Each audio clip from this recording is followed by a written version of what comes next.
日見到呢啲花茄子10蚊3個，所以就買幾個返屋企。茄子其實好有益㗎，將佢洗乾淨之後，切成自己鍾意嘅大細。切好之後，先用鹽水將佢浸泡一下。今日我咁啱蒸水晶雞，碟底出咗幾多雞汁，原汁原味，當然唔好嘥啦，就用佢嚟煮茄子啦。蒜片起鑊，加入茄子，啲茄子喺臨煮之前先至揸返乾水，你睇下，仲係好白雪雪㗎。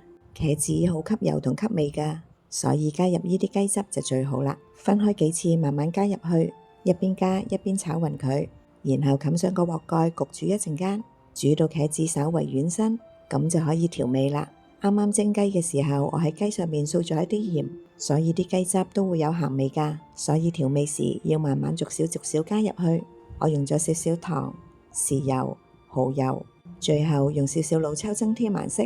煮好啦，可以出鍋。呢個餸雖然冇放肉，但係落咗真材實料嘅雞汁，所以都好鮮味㗎。